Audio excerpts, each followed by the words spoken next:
Welcome to the HR Empowerment Podcast, where we will uncover strategies and new insights from HR professionals who discuss up-to-date regulations, best practices, and the most pressing topics like diversity and equity, leadership, dealing with difficult situations, and much more that affect your bottom line and business. Thanks for joining us. Hey, everybody, welcome back. Wendy Sellers here, the HR lady. I'm so excited for our guest today. We have with us today Tom Verboven, calling in from Dubai. Hi, Tom. How you doing? Hi, Wendy. I'm very good. Thank you. Excited to be here. I'm excited to be here. So you are a senior principal in client success at Mercer, and you Yeah. have lived and experienced a huge global work and life. I absolutely want to hear a little bit of everything. Tell our listeners about yourself and how you got to where you are now, including all your travels. Okay. Yeah. Happy to do so. I always wanted to become a professional basketball player, by the way. So that was Oh, my wow. first. Yeah. Yeah. But that didn't work well. It didn't, unfortunately. Um, and then I always had this idea of I wanted to travel the world. Yep. So then my second option was to become a diplomat. That didn't work. And then someone told me, Tom, you need to go into consultancy. That's where you can travel. So that's how I ended up in consultancy, and by accident, a bit more in the HR consultancy and assessment business. Um, but still, I think that my basket background still has a strong link to it because it's all about leadership, coaching, mentoring, team dynamics, all that. So it's still I still feel kind of my basketball background helps me and it makes sense of what I'm doing right now. I mean, it really is. It's such a great analogy. I never thought about, sports versus HR or just management. It's all about talent, right? It's all about managing Exactly. talent, Yeah. finding hidden talent, keeping hidden talent, retaining them, and, making those critical people decisions through Yeah. behavior metrics, which I really want to Yeah. dive into. But I am so impressed with your educational background. You have two master's Mm. degrees in sociology and management and an executive master's degree in change leadership. Woo, I thought I had a lot of education. You've got even more. And you're also ICF certified coach, which is Yeah. amazing. I love that. Really Yeah. focusing on organization and relationship systems, which again, HR and sports, who would have ever thought they're Yeah. practically the same thing? Well, okay, not really. Yeah. Sports people make a lot more money. Yeah, if you're good. Yeah, right. I love it. Well, let's jump into our topic today. Yeah. And, I want to just dive in and talk about behavioral metrics. So, how are behavioral metrics and psychometric assessments changing the way organizations make hiring and leadership decisions today? Yeah. Um, I have to say it changes a lot, of course, but it's really helping in making a more strategic way of making decisions about the talent you have in your company. I think Yeah. that's at the end of the day, it's helping our clients making better decisions. Yeah. Yeah, so it's shifting, and it has shift from intuition or gut feeling based hiring to Yeah. data driven talent Yeah. decisions. Yeah. How does behavioral science help predict performance, culture, and leadership potential? Yeah. So I think if we go bottom line, what we are do as assessors and can be assessment in hiring, succession planning, high potential detection, etc. It always starts from your business strategy, right? That's the starting point. What is our strategy and what impact does that have on what kind of leadership we're looking for, what kind of talent we need in the company? So that's always a starting. And in behavioral metrics, you first need to know what you're going to assess and what the metrics are about. So that's a very important aspect of what I'm doing is really putting very clear what you are aiming to assess. So give us some examples of what a company would start, when they say, you know what, I like what they're saying. I want to start getting into the psychometric assessments and behavioral Yeah, metrics so that I'm hiring based off of data versus yeah, intuition, or I know that person, or I went to school with that person. So yeah, what yeah. what would we start? A small company or even a medium-sized company, what would they start assessing? Yeah. So what they need to start to do is putting what we call still a competency framework in place. Yeah. What makes people within our company successful, and try to understand who are the successful people in our company. And they can be very different in style, even in leadership style, but what are the key aspects of someone successful in our company? Yeah. Already a current Yeah. employee. So, oh yeah, I get it now. So you assess the successful current employees and then Yeah. say, let's go find more of them. Yeah, but also, of course, maybe you need also different kind because your strategy is, I don't know, you go on acquisition road, or you want to carve out some of your It's business, true. or whatever. So it's kind of a mix of understanding what is your success profile of a leader. Yeah. And that you do by you can analyze your current people, and see what are the positive outliers or even negative outliers, what makes people not successful within this company. What is our future strategy and what is needed to make that strategy happen? What is the culture we want in our company, and what kind of leaders do we need to embed that company culture? What are our values? So the success profile is kind of a big exercise to fully understand what are now the 7, 8 key competencies that make people successful, and that also future-wise we need. Yeah. So that's the first big step to take as a recommendation. And then you can build around it. For example, you need strategic thinking, yeah, in your leadership team. So then the question is, how can we measure strategic thinking? How are we going to do that with some reasoning tests? Because strategic, you need a bit of abstract thinking, long-term thinking, critical thinking, etc. So maybe we can use a reasoning test. Maybe we can use a business case. Maybe we can use a classic interview. Um, maybe we can do some group exercise. So that's what we call an assessment matrix, where the competencies are translated into exercise or tools, psychometric tools that you can use. And best practice is then for strategic thinking, you have 2 or 3 data points to measure it. So it could also be like personality assessments Exactly. and Yeah. cognitive assessments. Yeah. I was reading an article, I think from LinkedIn, and it said that 69%, there's been a 69% increase in personality assessments and a 61% increase in critical thinking test usage. Yeah. That was Yeah. from last year, 2025. I myself am obsessed with personality assessments and Yeah. personality styles, personality traits. I've wrote about them in my books because once I learned about my own personality, I was like, oh, Wendy, you might be part of the problem here. Because we don't always look inward, right? Yeah. So, Yeah. Yeah. so what are organizations still getting wrong when they try to use data or analytics to make better people decisions? Say first they don't do their homework, yeah. They don't know what they're gonna measure, or they kind of randomly like, okay, let's do it quickly, and let's then put the matrix. So that's one. But also assessment is not a one-off exercise. You do follow up and you measure, like you said, predictive. Yeah, there's all kind of research around. For example, cognitive power is a good predictor for success. But the key for me is that the more data points you have to measure, the better it predicts. Right.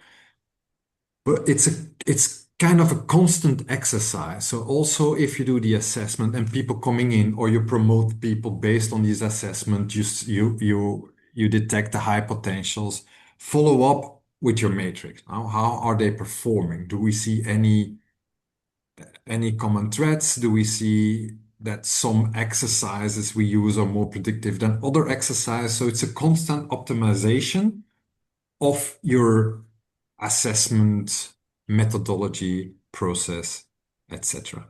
So it's Yeah, so kind of a, yeah, yeah, go ahead. it's not a one and done, right? It's a It's not a long-term, one and done. Yeah. ongoing project forever. Like there's no end to Yeah. it, right?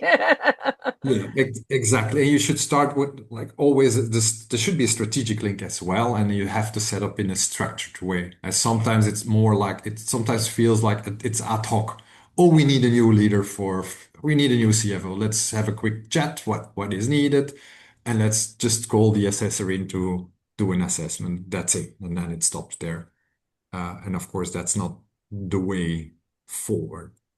Right. And so, like you said, you have to you have to have a plan. You have and plan on, this being an ongoing, pretty much forever project. You need to look at historical data, but you need to Yeah. make sure you're looking at predictive and prescriptive insights using historical data. And historical Yeah. data like is yesterday. So then tomorrow's we have to look Yeah. at today. So I could definitely see it being honestly, especially for small businesses, frustrating, right? Because they don't have the skills or internal knowledge, but that's something where you can't come in, an external Yeah. consultant to help. You don't need to Yeah. have all of the knowledge, skills, and abilities on your team. You can Yeah. outsource it to work with you. So I myself Yeah. am a consultant, and so I love that people Yeah. are finally buying into like, hey, we don't need to know everything on our team. Let's get the experts involved. Yeah. And also, and just to add to that, it's also important that it's a co-creation process. Now, the team where you're working on the client side, they know much better the business than we do. So we co-create. We also make sure that the expertise, the knowledge that is transferred. So it's not that you're not totally dependent on consultancy. So it's just Right. a more sustainable way of collaboration and co-creation. Yeah, and I've heard that like the common pitfalls of, using like behavioral metrics is poor data interpretation, which is where the experts would come Yeah. involved. And because Yeah. if you don't understand what you're looking at, you can make the wrong conclusion and then just go in the totally wrong direction. And Yeah. then there's also, you tell me, like, is there an overconfidence in algorithms? Good, very good question. Um, is there an overconfidence in algorithm? At times, yes, I feel. Yeah, because I still feel that there is the. So now, if we look at, and I think we're on a crossroads when it comes to assessment and the influence of AI. Yeah? So Yeah, that now was we my next can, question. yeah, so we can basically we can do everything through not with any interaction of an assessor, a human assessor. So you can, I mean, you have your psychometrics. An AI can give you the feedback of a psychometrics. You have business cases that can be done by an avatar, and you don't need the assessor to observe. And the avatar gives you um, like a resume of how did the candidate perform, how did they communicate, how did they think strategically. AI can even give you a score on that's a 4 or 5, and the feedback is you didn't pronounce well, you didn't communicate in a structured way, etc., etc. Role plays can be done by AI nowadays. Yeah, so it is already possible to have an assessment center without any interaction with an assessor. So, many HR leaders are excited about AI. I myself teach it. We teach it here at Aurora Training Advantage, and I love it. But there's a lot of risks, right? Especially with human data. But what you just said, recruiting, talent assessment, it could be done by AI, but we still need that human side of work. So, Yeah. what role do you think should artificial intelligence play in talent assessment without losing the human side of work? Yeah, so I think there are two lenses there. I think that's the candidate experience, right?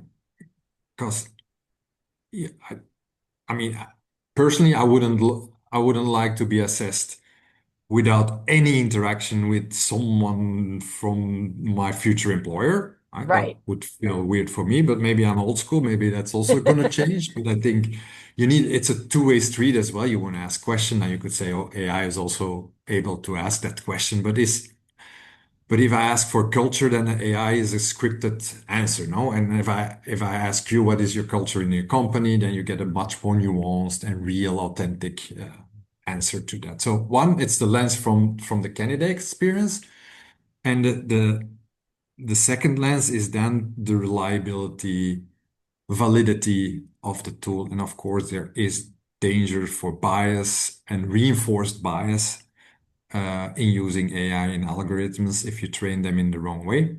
That's Yes. very important. There, I do think there still need to be a human involved in scoring and looking at the data and observing. But ideally, in my opinion, it's a human AI collaboration, no? I think it's an end-to-end story and not an or AI or human interaction. I think you can use both in an engaging, inspiring way for to have a good positive candidate experience. Yeah, completely agree. And in fact, this in 2023, when generative AI wasn't even as popular and easily accessible as it is now, Pew Research Center did a survey and they said that 66% of Mhm. adults, this was in the US, say that they would not apply for a job with an employer that uses AI to help with hiring. So I find that very interesting because now 2026, I don't really think you have a choice, right? Yeah, exactly. So it's Yeah, like we've had a how much has changed in such a small period of time. And now that we're using AI as a tool, and listeners, we really should be using it as a tool, not as a replacement, because artificial intelligence is amazing and really cool, but it could get things wrong. And we still need to have yeah, that human experience when we're hiring humans. yeah. So it's so important, but AI is again affecting those behavior analytics, isn't it, Tom? It does. Yeah, yeah. And but you do see amazing stuff, no? Like if like just to give you an example, I don't know if you ever tried a role play with an avatar. I have. It is pretty impressive, no? It's very impressive too, but if you as the user of the AI program, if you don't know how to develop your prompt, then you could get the wrong information and then you just give up. And I see people get frustrated. Probably the same thing Yeah. like when Google first came out and everything, but now it's just Uh, like, oh my goodness, this thing's reading my mind and it yeah. learns who you are. But getting Yeah. back to like behavioral analytics and metrics, AI can help reduce bias, human bias, and improve fairness in hiring decisions. So I'm all for using it, but Yeah. folks, please make sure that you are still having that human element when we're trying to hire humans. Otherwise, we're just going to be hiring robots and they're not going to have any, No, any concern for your culture, your company values or anything not like that really. too. Yeah. Yeah, that's a danger, right? And it can increase fairness, but it can also decrease fairness, no? Every, Depending how it's trained and how it's the prompt and etc. So we need to Yeah, be I was very, I was very reading careful. an I think it was a LinkedIn blog this morning before we started recording, and it was about how AI is actually projecting bias in when they're reviewing people's addresses on their resumes. So they're saying that, okay, oh, you live in this zip code, I can offer you less money because you live in a poverty Oh, area. wow. And so That's that the scary. it was a friend of mine that posted on LinkedIn that said, hey, stop putting your address on your resume. And just Hmm. things like that, like, whoa, that's scary and just wrong, right? Yeah, yeah, very wrong. Yeah, and then So, it becomes like you have very unique personalities as well, no? So they will follow the, I mean, they will be excluded in of this whole recruitment process because they are trained to follow certain algorithms, and you have this unique personality that who would not be hired because of you don't pass an algorithm. So that's it's also a right. danger. And so AI goes both ways. What I've always said when I was teaching people how to do recruiting and how to, hire people, I'm like, remember, unless you're hiring for a writer, most humans are not writers and they don't have great resumes, but it doesn't mean they don't have great skills. They just don't know how to translate it. So give people grace. But now when we look at it the other side, if a candidate um does know how to use AI, they can take your job ad and update their job description or update their Yeah. resume to match the job Uh, ad. And it may be accurate. It still might be accurate or it may not be. And if you're only using AI to search keywords in a resume, well, a really good candidate could then fool the HR system as well. What are your thoughts on that? yeah, that's the danger from our end. So it becomes much more difficult. Like, for example, reasoning tests. Now we would talk about cognitive tests. If you have a candidate, and we typically send those tests so they can do it at home in a safe place. If you have a strong AI user candidate, they can easily cheat the system, of course. Absolutely. So we are very much looking into solutions to make sure that candidates do not cheat with AI. So that's a concern for our business in general. Yeah. And what was the name of that assessment? Where you In did. all assessments, no? Like you have cognitive assessment, you have, I mean, personality. Is it more a questionnaire? It's more spontaneous, but like if I let you do a business case, role plays, interviews, you can cheat. You see people like reading their scripts from AI. So it's so easy to cheat. So in basically all exercise, all tools you can the candidate can cheat. So in our business is like we're looking very careful into how can we tackle it. But it's So definitely yeah, I'm very interested to understand a little bit. I'm sure our listeners are too about just about assessments in general. So let's just say, pick one of the cognitive assessments that you send to, candidate that you're like, yes, we're down to maybe the last three candidates. We're going to have you do assessments. What what are like the questions that you ask, and how do these assessments work to say, yes, this is the person we want versus no, they failed. I don't know if you could fail that, but yeah. Yeah. Cognitive, you can fail. Personality, it's a bit more nuanced, but yeah. yeah. So what So kind of how does it questions? work? Yeah, what kind of questions are asked, or do they have to write something? Like what Yeah, is a cognitive assessment for those of our listeners who have never used it yeah. before? So cognitive assessment is really to assess your reasoning skills, and there are different tools on the Ah, market. So you have assessment that assess your abstract thinking, and then you have typically all these, I don't know, these blocks, and then you have to make sense of all of that, and then there is a next block, which is I don't know if I explain it, these mhm. very abstract, difficult ones. You have cognitive tests or more verbal reasoning, you have more numerical reasoning, critical thinking. So it really depends then, but most of them also have a combination of abstract, numerical, and verbal reasoning to give you an overall view on how critical someone can think. So Yeah. not all roles are going to get all of the assessments, because if it's not a job that requires that, then why even assess it, correct? Correct, but that said, it's still one of the best predictors for future success. So we use it also across functions. So it's not because you're a Oh, CFO okay. that you get the numerical, of if you're a lawyer, you get the, or chief legal counsel, you get the verbal, because it gives an overall sense of like fluent intelligence, what we call it. Okay. Okay. Well, that makes sense. Absolutely. And I know our listeners are going to ask this, like, how expensive are these tests and these assessments? It also depends. It really depends so I think as if you're considering it as a client, you have to take into consideration a couple of things. One, are these tests reliable and valid? Yeah, I think that's very important. So there should be research done, and it should be then accredited by, I mean, in our is the British Psychology, someone we call BPS certified. So that's one thing. Then you have to look at languages, because if you do a verbal reasoning test, you want to do that in your own language, right? So you have to look at those tools as well. So there are a lot of different um, criteria and quality in the tools you select.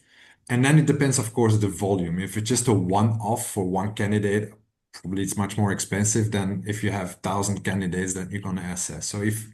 But it can varies between $10 to $100, roughly, Okay. ballpark. And Yeah. there's a ton of different types of assessments. I mean, there's, like I said, personalities from Big Five to Yeah. DISC, MBTI. Yeah. There's situational judgment tests, Yeah. Exactly. Yeah. behavioral interviews. We kind of already Yeah. talked about that. 360-degree feedback. Yeah. Ooh, I like that. And then, of course, Yeah. as we just said, the cognitive and emotional assessments to test things like resilience and empathy, which are Yeah. important for certain jobs, depending on where, Yeah. what role you're aiming for. But Yeah. I really like focusing on the number one, reducing bias. But remember, folks, when we add AI in there, it can help and it can hurt us, right? And then Yeah. in the end, just improving the team dynamics is like, is this person going to be I don't like this word, but a good fit within our Yeah. culture? Yeah. And sometimes, though, it's nice to have somebody that's a little bit different to, Exactly. shake Yeah. things up and move it along, right? Yeah. Yeah, I think So, that's a good balance. No, it's just like a fit, but then also you want to have a bit of people who are different but not, it still needs to fit somewhere. No. right, exactly. And I wanted to kind of wrap up before we wrap up and talk again just about AI a little bit because most people are using AI and your employees are probably using it, whether they're allowed to or not. So, first, number one, Mm. folks, you need to start creating a policy on what you can use and what you can't use. And again, realize that they're probably using it. So, you might as well train them how to use it the right way. Yeah. There was a statistic out that said the AI workforce management market is projected to grow from 2.3 billion to 2033, $14.2 billion. So there's massive investment in people analytics and AI tools. And just think about it. I mean, before I even woke up this morning, there was an Amazon package on my door and I got a notice Mm. about it. I got a text message with a Yeah. picture of the guy delivering it. I'm like, this is Yeah. amazing. Don't know what I Yeah. ordered, but I'll go find out when it stops raining. Yeah. So with AI, how will behavioral science, which is, your cup of tea, and AI reshape leadership development as well as workforce planning over the next decade? Yeah. I think it's going to have a huge impact now, if especially on leadership development. Um, and very concrete example, because we touched on it, like this role play with an avatar. Imagine if you have your AI agent for your development or preparing a meeting. Now you can role play already the meeting up front, and you can prompt your AI, say like, listen, I have an upcoming meeting with a difficult person. He is a strong negotiator. He's like that kind of personality, and I need to negotiate on price. Can we do a bit of a role play? Yeah? So I can use that AI agent for preparing my meetings. I can have an AI development on pitches or presentations, where you have your avatar, you do your presentation, and then the avatar gives you direct feedback on how I did on the presentation, how I should evolve, what I should do better, and then you see your pitch hopefully getting better and better. So it's going to be much more personalized, the whole leadership development, um, much less wall in the classroom and let's have some leadership development that is less effective. Although I do believe that that's also still needed, especially if you look at team leaders, the leadership teams, etc. So that's dimension that is needed. But it's gonna change big, big, big time. It Yeah, already and is. I mean, there's so many. I think many people are afraid that AI is going to take over their job, and they might be right in some sense. But what that means is then you just you can share your job with AI, right? It means you can Yeah. do things easier and then Yeah. tackle things that are necessary from a human aspect. So, like it or not, AI is here, and I would definitely say make sure that you are teaching yourself and Yeah. your employees how to use AI, but then don't forget that AI has bias, just like humans does. So make sure that you are using assessments, behavioral assessments, and other type of assessments when you're making these critical people decisions. Yeah. Yeah. And you better embrace it, no? Because it's you better embrace AI because it's gonna change for sure. So you better go be ahead of the game. Well, thank you so much for coming today, Tom Verboven. I think I pronounced that right. How can our Yeah. folks connect with you?